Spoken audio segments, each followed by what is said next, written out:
नमस्कार विद्यार्थी मित्रांनो, माझं नाव आहे सचिन आणि बेसिक मॅथ्स मराठी या यूट्यूब चॅनलवर तुम्हा सर्वांचे स्वागत आहे. कालच्या व्हिडिओमध्ये आपण सराव संच 29 गुणोत्तर व प्रमाण या प्रकरणावरचा सराव संच 29 पूर्ण केलेला आहे आणि ते आपण समजून घेतलेलं आहे. तर आज आपण पुढचा म्हणजेच जे गणित इयत्ता 6वी आणि त्याचा प्रकरण 12वे शेकड्यावरी त्याचा आपण सराव संच 30 हा बघणार आहेत. जर तुम्ही चॅनलवर नवीन असाल तर चॅनलला नक्की सबस्क्राईब करून ठेवा आणि बेल आयकॉन सुद्धा प्रेस करून ठेवा, म्हणजेच नवीन व्हिडिओ टाकल्यावर तुम्हाला लगेचच नोटिफिकेशन भेटेल. खालचा व्हिडिओ बघितलाच असेल तुम्ही, नसेल बघितला तर शेवटी मी केलेलं आहे किंवा प्लेलिस्ट बनवलेलीच आहे, त्याच्यावर जाऊन तुम्ही बघू शकता. इयत्ता 6वी विभाग दुसरा असं करून एक प्लेलिस्ट आहे, त्याच्यावर सर्व विभाग दुसरा जे आहेत सराव संच ते सर्व टाकलेले आहे. चला जरा सुरुवात करू आपण. काय आहे सराव संच 30 मधला पहिला प्रश्न?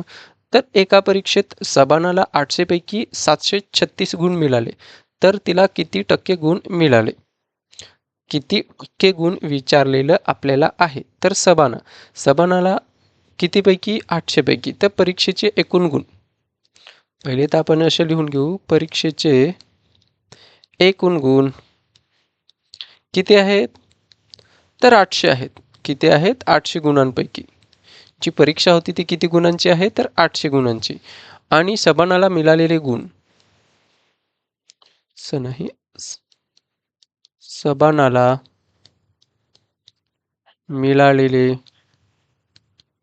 सबानाला मिळालेले गुण किती मिळाले? तिने किती मार्क पाडले? तर 736 गुण मिळवले. म्हणून समजा आपण काय करू, सबानाला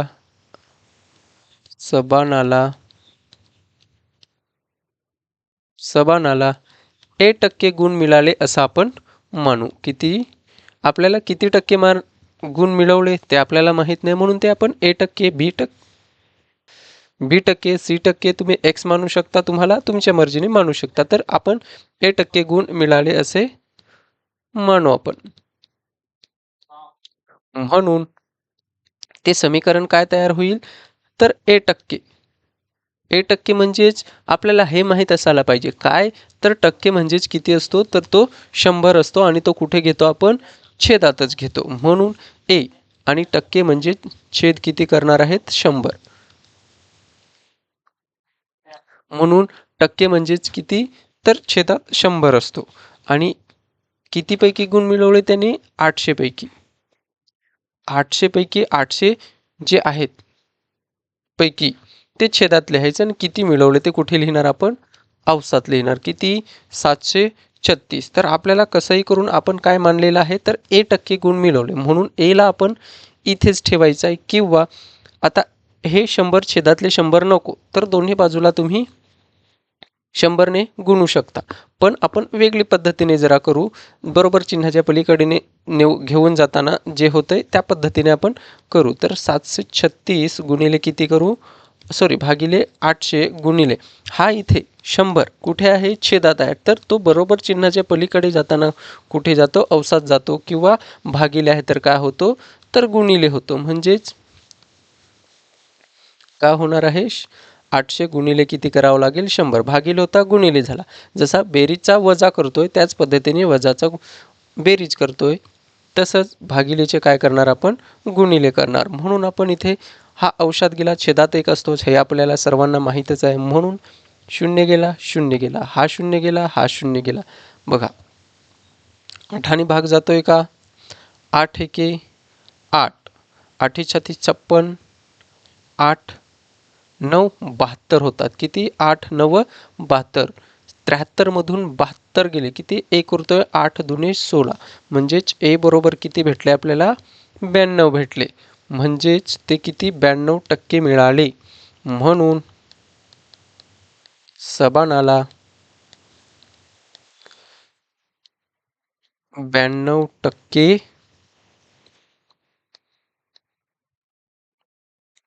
गुण मिळाले. असा आपण हा प्रश्न सोडवू शकतो आणि सोडवायचा आहे. इथे जर नसेल समजत तर इथे असं सुद्धा करतात. दोन्ही बाजूला 100ने गुणून 100ने गुणलं तर काय होतं? ए छेदात किती आहे? 100 गुणिले 100 करावं लागेल. बरोबर 736 भागिले 800 गुणिले 100 करावं लागेल. म्हणजेच हा 100 जातोय, हा छेदातला 100 जातोय. हे आता आपण भाग दिलं ते शेवटी तेच होतंय. म्हणून मी या पद्धतीने शक्यतो सोडवतोय. सराव संच 30 मधला दुसरा प्रश्न काय दिलेला आहे? दहीहंडा गावातील शाळेत 500 विद्यार्थी आहेत. त्यापैकी 350 विद्यार्थ्यांना पोहता येते. तर किती टक्के विद्यार्थ्यांना पोहता येते आणि किती टक्के विद्यार्थ्यांना पोहता येत नाही? असा प्रश्न विचारलेला आहे. तर बघा, पहिले तर दिलेलं काय आहे? दहीहंडा. दहीहंडा गावातील एकूण सॉरी काय दहीहंडा गावातील शाळेतील एकूण विद्यार्थी असं लिहू आपण. गाव नाही लिहू. शाळेतील शाळेतील एकूण विद्यार्थ्यांची संख्या किती आहे? एकूण विद्यार्थ्यांची संख्या तर 500 आहे. त्यापैकी पोहता येणाऱ्या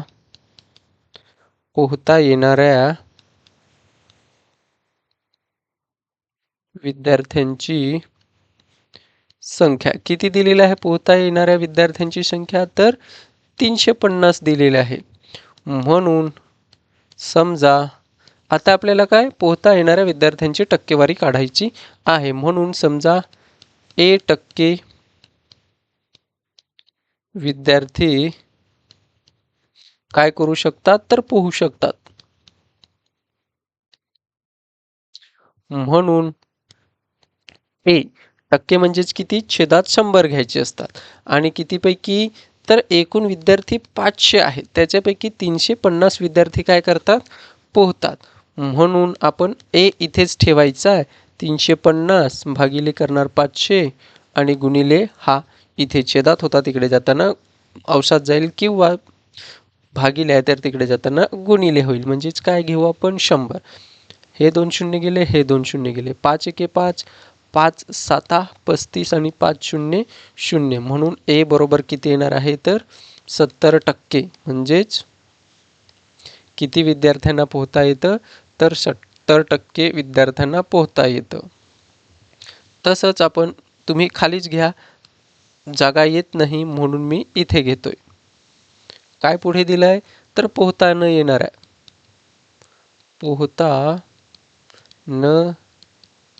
येणाऱ्या विद्यार्थ्यांची टक्केवारी.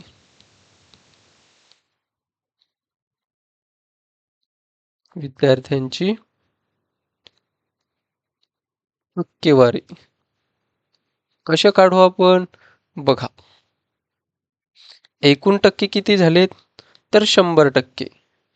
एकूण टक्के किती आहेत? 100. त्याच्यापैकी पोहता येणाऱ्या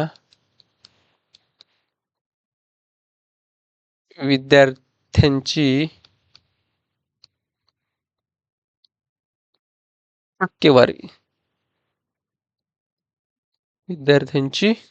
टक्केवारी. म्हणून 100 मधून किती पोहता येणाऱ्या विद्यार्थ्यांची आत्ताच आपण काढलं. किती? सॉरी 75 नाही 70%. म्हणून 100% असं लिहू आपण. 100% मधून वजा करू आपण. पोहता येणाऱ्या विद्यार्थ्यांची टक्केवारी किती आहे? 70%. बरोबर किती येतात? तर 30%. म्हणून 70% विद्यार्थ्यांना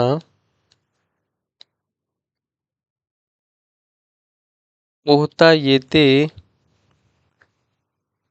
तर 30%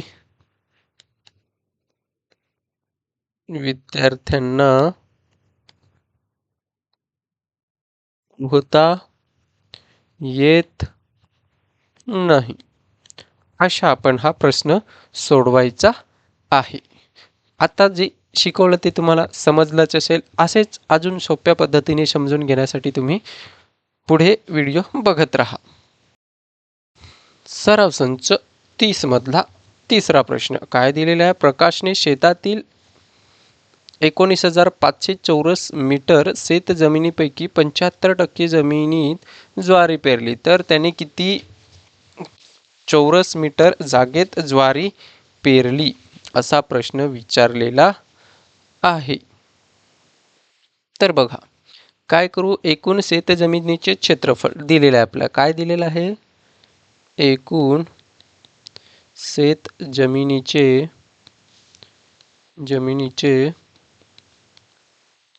क्षेत्रफळ किती दिलेलं आहे? तर 19,500 चौरस मीटर हे काय दिलेलं आहे? क्षेत्र जमिनीचे दिलेलं आहे. आणि पुढे काय दिलेलं? प्रकाशने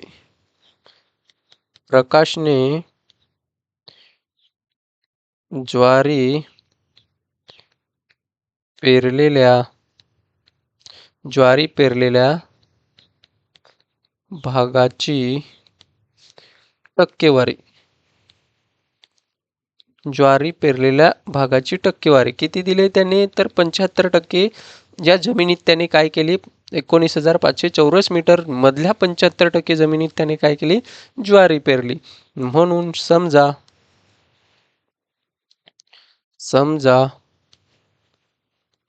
प्रकाशने ए चौरस मीटर भागात ज्वारी पेरली.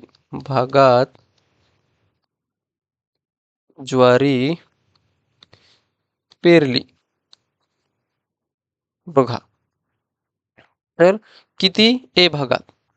आता ए भागात किती आहे एकूण क्षेत्र? तर 19,500 पैकी त्याने ए भागात त्याने काय केलं? ज्वारी पेरली. तेव्हा किती? 75%. टक्के म्हणजे 100. म्हणजेच आपल्याला ए ची किंमत काढायची आहे. म्हणून ए बरोबर काय येणार आहे? तर 75 भागिले 100 गुणिले किती करणार? हा इथे भागिले तिकडे जाताना गुणिले होणार आहे. तर किती? 19,500. हे 2 शून्य गेले, हे 2 शून्य गेले. आता गुणाकार करू आपण. किती? 195 गुणिले आपल्याला 75चा गुणाकार करावा लागेल. तर 5 5 25, 2 गेले हातचे, 5 9 45 आणि 47, 4 गेले हातचे, 5 1 5 आणि 9, 1 शून्य घेतला, 7 5 35, 3 गेले हातचे, 7 9 63 63 आणि 3 किती? 66. हातचे किती गेले? 6 आणि 7 1 7 आणि 6 किती होतात? तर 13. म्हणजेच 5 7 आणि अधिक 5 केले तर 12, 2 लिहिला, 1 गेला हातचा, 16 10 आणि 6 16 16 आणि 1 गेला हातचा, 4 आणि 14,000. म्हणजे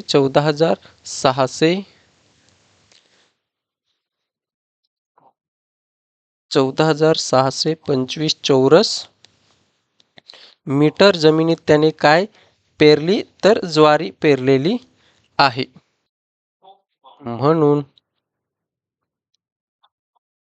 प्रकाशने 14,625 चौरस मीटर भागात ज्वारी पेरली. अशा प्रकारे आपण हा प्रश्न सुद्धा सोडवलेला आहे. चला अजून पुढचा प्रश्न आपण बघूनच घेऊ. सराव संच 30 मधला चौथा प्रश्न काय दिलेला आहे? आता मागचा प्रश्न आपण बघितला आणि सोडून घेतलेला सोप्या पद्धतीने, तसाच हाच सुद्धा आपण प्रश्न त्याच पद्धतीने सोप्या पद्धतीनेच बघणार आहेत. तर सोहमला त्याच्या वाढदिवसाच्या दिवशी एकूण किती 40 मेसेजेस आले? त्यापैकी 90% मेसेजेस वाढदिवसाच्या शुभेच्छा देणारे होते. तर त्याला वाढदिवसाच्या शुभेच्छांव्यतिरिक्त किती मेसेजेस आले? म्हणजे मेसेज 40 आले, त्याच्यापैकी 90% मेसेज हे वाढदिवसाची शुभेच्छा देणारे होते. तर असे मेसेज जे वाढदिवसाची शुभेच्छा न देणारे मेसेज आहेत ते किती आहेत हे आपल्याला विचारलेलं आहे. तर बघा आपण कोण आहे सोहम. कोण आहे सोहम. सोहमला त्याच्या वाढदिवसाच्या दिवसाच्या सोहमला त्याच्या वाढदिवसाच्या दिवशी आलेले एकूण मेसेजेस किती एकूण मेसेजेस आलेले तर किती 40 मेसेजेस आलेले. म्हणून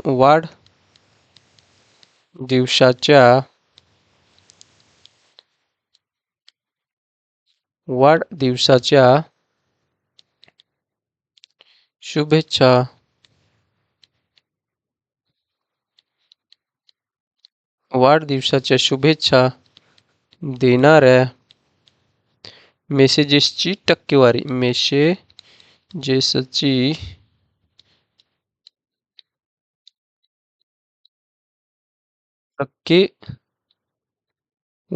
किती दिलेलं आहे. वाढदिवसाची मेसेजेस येणारी टक्केवारी तर 90% मेसेजेस काय आहेत वाढदिवसाची शुभेच्छा देणारे आहेत. म्हणून समजा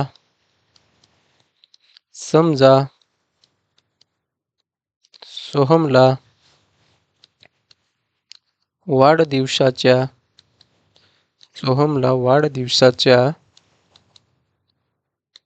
शुभेच्छा देणारे इतके मेसेजेस मिळाले. किती मिळाले आपल्याला माहित नाही ते काय मानले आपण म्हणून कितीपैकी 40 पैकी मेसेजेस हे काय होते कोणते होते तर शुभेच्छा देणारे. तेव्हा किती टक्के तर 90% मेसेजेस हे टक्के म्हणजेच किती 100 म्हणजेच 100 मेसेजांपैकी 90 मेसेज हे काय होते तर शुभेच्छा देणारे. जेव्हा 40 पैकी आहे तेव्हा 100% टक्केवारीमध्ये दिलेला आहे म्हणून 100 पैकी 90 मेसेज शुभेच्छा देणारे होते. म्हणून आपल्याला काढायचे म्हणून 90 भागिले 100 गुणिले हा इथे भागिले तिकडे जाताना गुणिले होईल.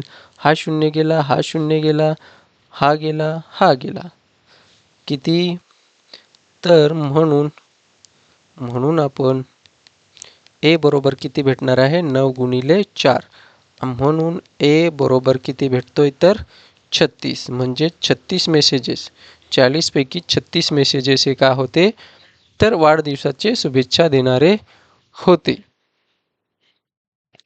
म्हणून वाढदिवसाच्या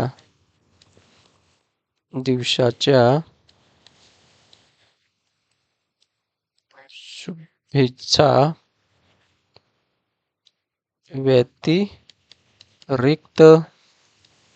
व्यतिरिक्त मिळालेली मेसेजची संख्या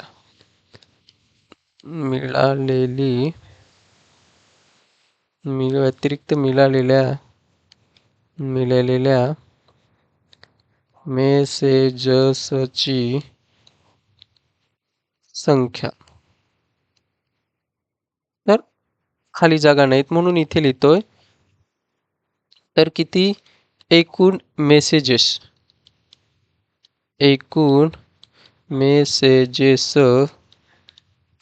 वजा दिवसाच्या मध्ये वजा आहे वाढदिवसाच्या शुभेच्छा देणारे मेसेजेस थोडीशी जागा कमी पडली तुम्ही समजून घ्या. हे पुढेच लिहायचं आहे. आणि 40 वजा किती करणार तर 36 मेसेज हे काय होते तर वाढदिवसाचे शुभेच्छा देणारे होते म्हणून 40 मधून 36 गेले राहतात 4 म्हणून त्याला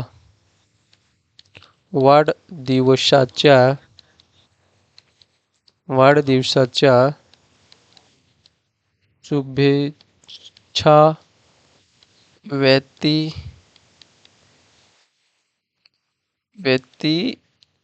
व्यतिरिक्त व्यतिरिक्त 4 मेसेजेस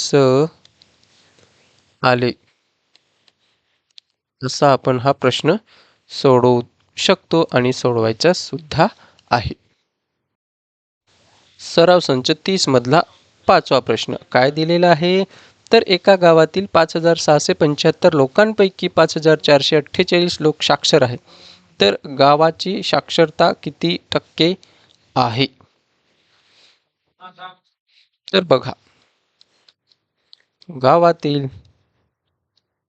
गावातील लोकांची संख्या किती आहे? गावातील लोकांची संख्या तर 5,675 लोक आहेत. गावातील साक्षर लोकांची संख्या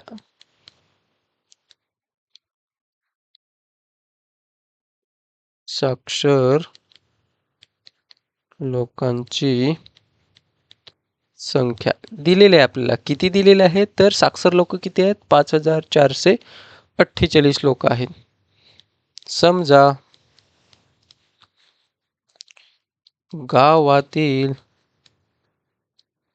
गावातील साक्षरतेची टक्केवारी आहे 8% आहे असं आपण मानू. म्हणून ए भागिले काय करणार आपण? टक्के म्हणजेच किती असतो? 100 असतो. आणि किती लोक आहेत? 5,675 लोक आहेत. त्याच्यापैकी 5,448 लोक साक्षर आहेत. म्हणून ए बरोबर काय येणार आहे? तर 5,448 भागिले 5,675 गुणिले, इथे भागिले होता, छेदात होता, तो तिकडे जाताना अवसात जाईल म्हणजेच गुणिले होईल. म्हणून ए बरोबर किती येणार आहे? ह्याला आपण 5 ने भाग देऊ. 5 एके 5, 5 एके 5, उरतो 1, होतात 17, 5 त्रिक 15, 2 उरतात, 5 5 25, 5 दुने 10, 5 0 0, परत 5 ने जाईल 5, किती? 5 दुने 10, 1 उरतोय, 5 दुने 10, 3 उरतात आणि होतात किती? तर 35 होतील. 5 7 35 आणि 5 चोक 20, तर किती येतात? 5,448 गुणिले 4 भागिले किती? 227. तर आपण बघा, 5,448 ला आपण 227 ने भाग द्यायचा आहे. तर बघा किती? 5,448 ला आपण 227 ने भाग देऊ. तर 227 दुने किती होतात? 227, तर 4, एक गेला हातचा 5 आणि किती? 454 होतात. किती? 454. वजाबाकी केली तर 0, 4 मधून म्हणून 14 मधून 5 गेले तर 9, म्हणजे 90 आणि किती? 8. तर 908 ला आपण कितीने गुणिले 227 गुणिले जर आपण 4 केले तर किती? 7 चोक 28 होतात. 2 गेले हातचे, 7 4 दुने 8 आणि 10, एक गेला हातचा आणि 4 दुने 8 आणि 1 किती होतात? 908. म्हणजेच कितीने भाग जातोय? तर 4 ने. म्हणजेच या 227 ने या 5,448 ला कितीने भाग जातोय? तर 24 ने भाग जातोय. म्हणून 24 गुणिले 4 केले तर ए बरोबर किती? तर 96% येतात. म्हणून गावाची साक्षरता किती? 96% आहे. किती? 96% साक्षरता आहे. असा आपण हा प्रश्न सोडवता येईल. 30 मधला 6वा प्रश्न काय दिलेला आहे तर एका निवडणुकीत जांभूळ गावातील 1200 महिलांपैकी 1080 महिलांनी मतदान केले तर वड गावातील 1700 महिलांपैकी 1360 महिलांनी मतदान केले तर कोणत्या गावातील मतदान करणाऱ्या महिलांचे प्रमाण जास्त आहे असा प्रश्न विचारलेला आहे. म्हणून आपण स्टेप बाय स्टेप सोडून घेणार आहेत. तर जांभूळ कोणतं गाव तर जांभूळ गावातील एकूण महिलांची संख्या किती आहे जांभूळ गावात एकूण महिलांची संख्या तर 1200 आणि जांभूळ गावातील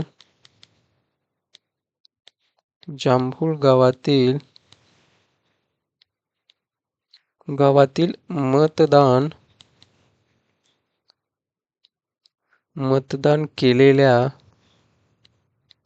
मतदान केलेल्या महिलांची संख्या किती आहे महिलांची संख्या मतदान केलेल्या महिलांची संख्या तर 1080 इतकी आहे. म्हणून समजा जांभूळ गावातील 1% महिलांनी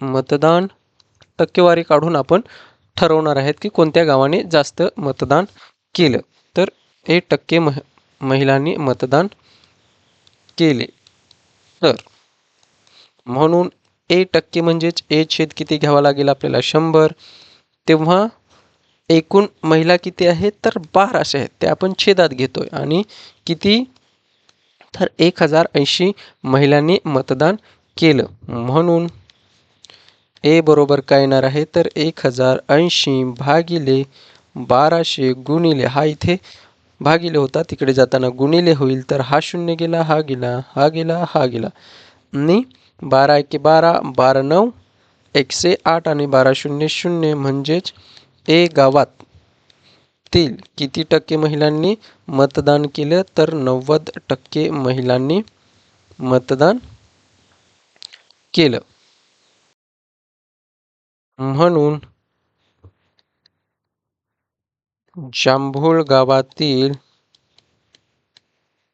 जांभूळ गावातील एकूण महिलांपैकी 90% महिलांनी मतदान केले. तर आपल्याला अजून कोणत्या गावाचं राहिलं तर वड गावाचं सुद्धा याच पद्धतीने करून आपल्याला काय करावं लागेल सोडवावं लागेल. म्हणून आता कोणत्या गावचं घ्यायचं आपल्याला वड गावातील एकूण महिलांची संख्या किती आहे तर एकूण 1700 महिला आहेत आणि वड गावातील मतदान केलेल्या महिलांची संख्या किती आहे तर वरती आहे किती 1000 प्रश्नात दिलेला आहे. थोडंसं मला जागा कमी पडते म्हणून प्रश्न वरती राहिला तर 1360 महिलांनी मतदान केलेलं आहे. म्हणून समजा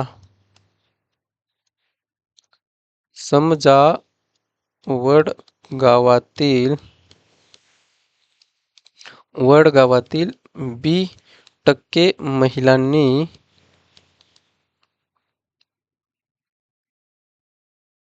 मतदान केले. म्हणून बी छेद आपण काय करू, टक्के म्हणजे 100. किती एकूण महिला आहेत, तर 1700 महिला आहेत. त्याच्यापैकी 1360 महिलांनी मतदान केलं. म्हणून बी बरोबर, बरोबर चिन्हाच्या पलीकडे घेऊन जाताना जे नियम आहेत ते आपण नियमानुसार करू. किती, 1360 भागिले 1700 गुणिले हा भागिले तिकडे जाताना गुणिले होणार, म्हणजेच किती, 100 होईल गुणिले 100. तर आपण 2 शून्य घालवू. हे शून्य जातात, 2 शून्य कट होतात. म्हणून बी बरोबर किती येतो, तर 17 एके 17, 17 आठा 36 असे 136 असे 17 शून्य शून्य, म्हणजेच किती, 80% महिलांनी मतदान केले. खालीच लिहा तुम्ही, इथे जागा मावत नाही म्हणून मी इथे लिहितोय. तर वडगावातील एकूण, म्हणून ते ब्रॅकेट करून घेऊ आपण, वडगावातील एकूण महिलांपैकी 80% महिलांनी मतदान केले. म्हणून जांभूळ गावापैकी, जांभूळ गावातील, गावपैकी नाही, जांभूळ गावातील मतदान करणाऱ्या महिलांची संख्या जास्त आहे. तर जास्त आहे हे आपण कशावरनं ठरवलं, तर इथे किती, 90% महिला आणि इथे किती, 80%. तर 90% हे जास्त आहे, म्हणून आपण काय लिहिलं, तर जांभूळ गावातील मतदान करणाऱ्या महिलांची संख्या जास्त आहे. आणि इथेच आपला सराव संच जो 30 आहे तो सुद्धा संपलेला आहे. चॅनलला तुम्ही सबस्क्राईब तर केलंच असेल, तर लाईकसुद्धा करून जा. आणि तुम्हाला काही विचारायचंच असेल, काही सांगायचंच असेल, फीडबॅक द्यायचा असेल, तर तुम्ही कमेंटसुद्धा करायची आहे. धन्यवाद. आणि सॉरी, मी विसरलोच, आवडला व्हिडिओ असेल तर लाईकसुद्धा करून जा. धन्यवाद.